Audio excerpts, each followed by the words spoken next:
Bismillahirrahmanirrahim. Alhamdulillahirabbil alamin. Wassalatu wassalamu ala Rasulillahi sayyidil mursalin, nabiyina Muhammadin wa ala alihi washabihi ajma'in. Allahumma alhimna rushdana wa aisna min syarri anfusina wa hayyikum bi tahiyatil Islam. Assalamualaikum warahmatullahi wabarakatuh. Sahabat soleh dan soleha rahimakumullah. Kata syahadah tidak asing di telinga kaum muslimin. Biasanya ketika mendengar kata ini, pikiran kita langsung merujuk kepada kalimat syahadatain, yaitu persaksian bahwa tidak ada Tuhan kecuali Allah dan Nabi Muhammad SAW adalah utusan Allah. Namun, sebelum kita bahas lebih lanjut tentang pengertian syahadatain ini, alangkah baiknya kita lihat terlebih dahulu pengertian syahadah dari segi bahasa. Sahabat soleh dan soleha rahimakumullah. Kata syahadah itu berakar dari kata syahida, yang artinya menyaksikan sesuatu dengan mata kepala sendiri. Namun kemudian makna ini berkembang menjadi bukti, sumpah, gugur medan perang, alam nyata, pengakuan, dan surat keterangan atau ijazah. Al-Quran sendiri menggunakan kata syahadah untuk bermacam-macam arti. Antara lain, satu, sebagai pemberitahuan atau al-i'lam dari Allah, seperti yang disebutkan di dalam surat Al-Baqarah ayat 140. A'udzubillahi minasyaitonirrajim. Am taquluna inna Ibrahim wa Ismail wa Ishaq wa Yaqub wal asbata kanu hudan aw nasara. Qul a'antum a'lamu amillah wa man azzamu mimman katama syahadatan indahu minallah wa mallahu bighafilin amma ta'malun. Ataukah kamu orang-orang Yahudi dan Nasrani berkata bahwa Ibrahim, Ismail, Ishak, Yakub dan anak cucunya adalah penganut Yahudi atau Nasrani? Katakanlah, kamukah yang lebih tahu atau Allah?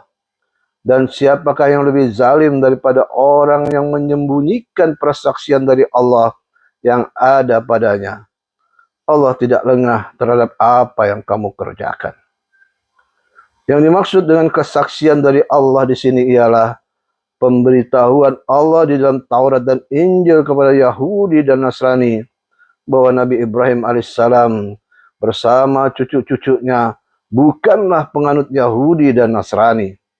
Juga pemberitahuannya bahwa Nabi Muhammad SAW kelak akan diutus sebagai Nabi dan Rasul, sebagai khataman nabiyyin. Yang kedua, sebagai alam nyata, lawan daripada alam gaib. Ini ada di dalam surat At-Taubah ayat 94-105, surat Ar-Ra'd ayat 9, surat Al-Mu'minin ayat 92, serta di dalam beberapa ayat lain yang umumnya diungkapkan dengan kalimat alimul ghaibi wasyahadah, yang maknanya adalah Allah yang maha mengetahui yang gaib dan yang nyata. Seperti firman-Nya, A'udzubillahi minasyaitonirrajim. Huwallahu alladzi la ilaha illahu alimul ghaibi wasyahadah warrahmanur rahim. Dialah Allah, tidak ada Tuhan selain Dia, mengetahui yang gaib dan yang nyata. Dialah yang Maha Pengasih, Maha Penyayang. Surat Al-Hasyr ayat 22. Yang ketiga, sebagai kesaksian atau persaksian dengan mata kepala. Seperti di dalam surat An-Nur ayat 4, mengenai persaksian dari saksi-saksi terhadap tuduhan kepada wanita yang baik-baik berbuat serong atau zina. Firman-Nya, A'udzubillahi minasyaitonirrajim. Walladzina yarmunal muhsanati tsumma lam ya'tu bi arba'ati syuhada fajliduhum samanina jaldah wa la taqbalu lahum syahadatan abada wa ulaika humul fasiqun. Dan orang-orang yang menuduh perempuan-perempuan yang baik dan mereka tidak mendatangkan 4 orang saksi, maka beralah mereka 80 kali.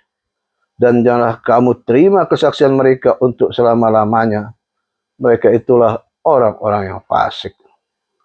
Sobat soleh dan soleha rahimakumullah.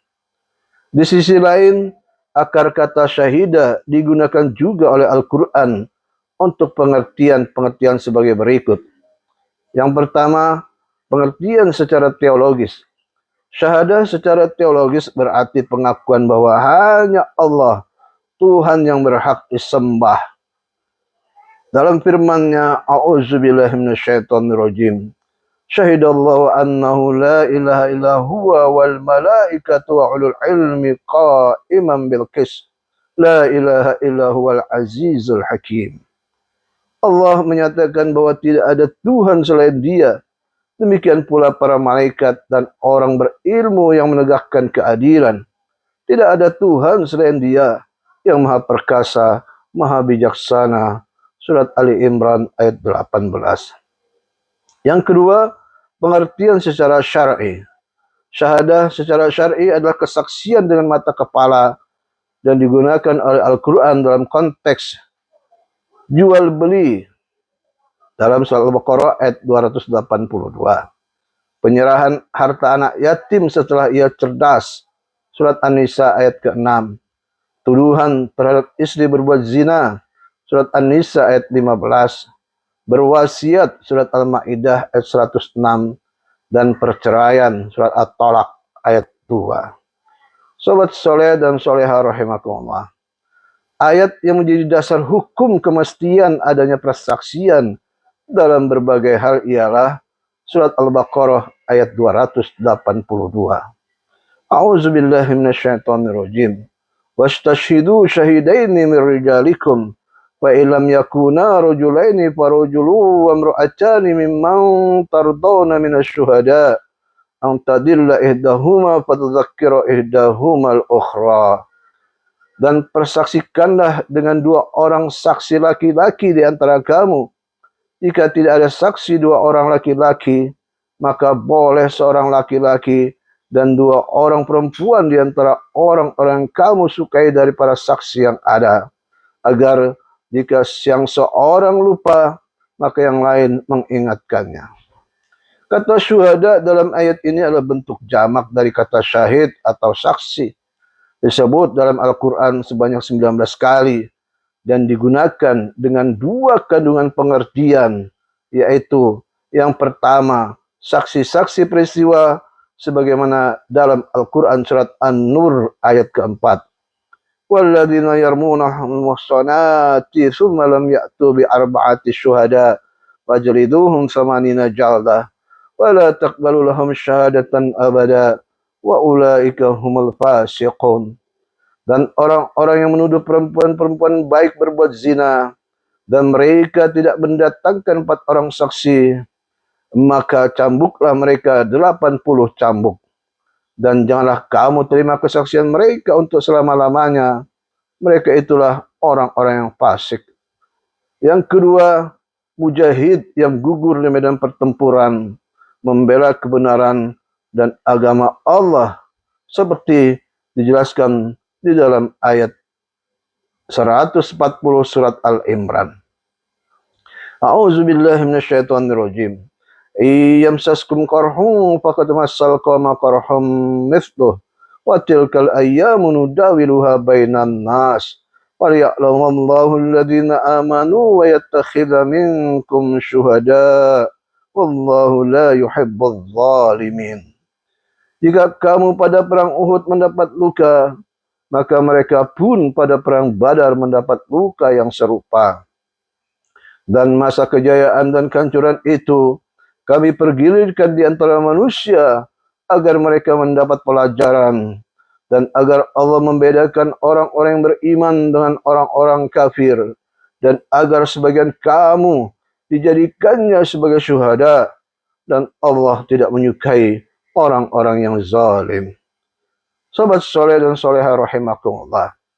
Dari dua pengertian tersebut, maka pengertian syahid atau syuhada yang bermakna mereka yang gugur di medan jihad itulah yang lebih populer dan familiar di kalangan umat Islam. Sebagaimana firman Allah SWT, A'udzubillahi minasyaitonirrajim.